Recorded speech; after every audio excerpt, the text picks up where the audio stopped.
ধুবুৰীৰ নৱগঠিত গৌৰীপুৰ সমষ্টিৰ ৰাইজৰ দলৰ ৫১জনীয়া শক্তিশালী নাৰী বাহিনী কমিটি গঠন। সভানেত্ৰী হিচাপে আফৰোজা বেগম আৰু সাধাৰণ সম্পাদিকা হিচাপে ৰচোৱানা চৰকাৰলৈ ৫১জনীয়া গৌৰীপুৰ সমষ্টি নাৰী বাহিনী কমিটি গঠন কৰে। ধুবুৰী জিলাৰ নৱগঠিত গৌৰীপুৰ সমষ্টিৰ ৰাইজৰ দলৰ ধুবুৰী জিলাৰ সভাপতি জামাল হকৰ সৌজন্যত নয়াহাটত ৰাইজৰ দলৰ কাৰ্যালয় প্ৰেক্ষাগৃহত আগন্তুক পঞ্চায়ত নিৰ্বাচনৰ এক প্ৰকাৰৰ ৰণসিংহা বজাই ৰাইজৰ দলৰ নৱগঠিত গৌৰীপুৰ সমষ্টিৰ ৰাইজৰ দলৰ ৫১জনীয়া শক্তিশালী নাৰী বাহিনী কমিটি গঠন কৰা হয়। আজি আমাৰ ধুবুৰী জিলা সমষ্টিৰ অন্তৰ্গত নৱগঠিত গৌৰীপুৰ বিধানসভা সমষ্টিৰ নাৰী বাহিনী কমিটি গঠন কৰা হ'ল। আজি আমি গৌৰীপুৰ সমষ্টিৰ ৩৩খন গাঁও পঞ্চায়তৰ পৰা বিভিন্ন আমাৰ মহিলাসকলে ওলাই আহিছে। তেওঁলোকে আহি নেতৃত্ব ল'লে। আজি আমাৰ এই যুৱ বাহিনী কমিটিৰ আফৰোজা বেগমক সভানেত্ৰী হিচাপে লৈ আমি মুঠ ৫১জনীয়া এখন মহিলা নাৰী শক্তিশালী কমিটি গঠন কৰিলোঁ। লগতে আমাৰ কাৰ্যকৰী সভানেত্ৰী হিচাপে আছে আজিজা খাতুন চুলতানা আৰু সাধাৰণ সম্পাদিকা হিচাপে ৰচোৱানা চৰকাৰ। এই তিনিজনকে মূল পদত ৰাখি টোটাল আমি ৫১জনীয় নাৰী কমিটি এখন গঠন কৰিলোঁ।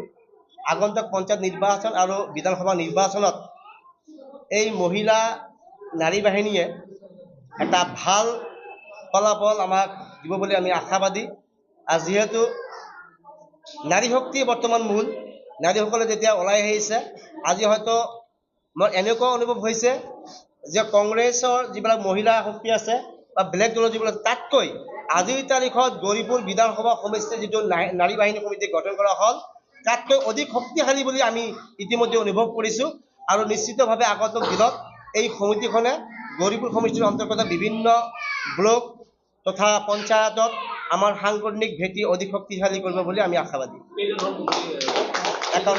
টোটাল মুঠ ৫১জনীয়া কমিটি গঠন কৰা হ'ল। আৰু আজিৰ পৰা এওঁলোকে পৰৱৰ্তী সময়ত আঞ্চলিক কমিটিবোৰ বনাব, বুথ কমিটিবোৰ বনাব আৰু আগন্তুক পঞ্চায়তৰ নিৰ্বাচনত হয়তো আমি এটা ভাল ফলাফল পাম বুলি আমি আশাবাদী। নিশ্চিতভাৱে কিয় আজিৰ তাৰিখত কংগ্ৰেছ বিজেপিৰ লগত ফাইট দিয়া ক্ষমতা একমাত্ৰ ৰাইজৰ দলৰ আছে, এই কথা নিশ্চিত। কাৰণ আজ বিগত দিনৰ পৰা আমি যেনেকৈ কাম কৰি আছোঁ, দিনক দিনত আমাৰ অখিল গগৈ ডাঙৰীয়াৰ যি নেতৃত্ব, তেখেতৰ নেতৃত্বৰ প্ৰতি আকৃষ্ট হৈ বিভিন্ন দলৰ পৰা ইতিমধ্যে শিল দল ভাঙি ৰাইজে আহি ৰাইজৰ যোগদান কৰিছে, আপোনালোকে অৱগত। নিশ্চয় আজিৰ তাৰিখত ছ'চিয়েল মিডিয়া বা টেলিভিছন পৰ্দা খুলিলে লগে লগে এটাই মাত্ৰ নিউজ আমি দেখিবলৈ পাওঁ, সেইটো হ'ল অখিল গগৈ ডাঙৰীয়া। নামনিৰ পৰা উজনি লৈ বিভিন্ন সমষ্টি তথা বিভিন্ন জিলাত ইতিমধ্যে যি ৰাজনৈতিক খলকনি সৃষ্টি কৰিছে অখিল গগৈ ডাঙৰীয়া, আগন্তুক ২০২৬ বিধানসভা নিৰ্বাচনত অখিল গগৈ ডাঙৰীয়া বা ৰাইজৰ দল অবিহনে কোনো দলেই চৰকাৰ গঠন কৰিব নোৱাৰিব, এই কথা স্পষ্ট। গতিকে অখিল গগৈ ডাঙৰীয়া অবিহনে আমি ভাবোঁ কংগ্ৰেছে হওক আমি নিশ্চয় আশাবাদী, কেৱল অসম আৰু অসমীয়াৰ স্বাৰ্থত, অসমৰ জনগণৰ স্বাৰ্থত অখিল গগৈ ডাঙৰীয়া এটা কথা বাৰে প্ৰতি কৈ আহিছে যে সাম্প্ৰদায়িক বিজেপি শক্তিক পৰাভূত কৰিব হ'লে বা বিজেপি শক্তিক যদি আমি একেবাৰে ব্ৰহ্মপুত্ৰত দলিয়াই দিব হয়, তেতিয়াহ'লে বিৰোধী ঐক্য মঞ্চই একত্ৰিত হৈ ২০২৬ চনত নিৰ্বাচন খেলিব লাগিব।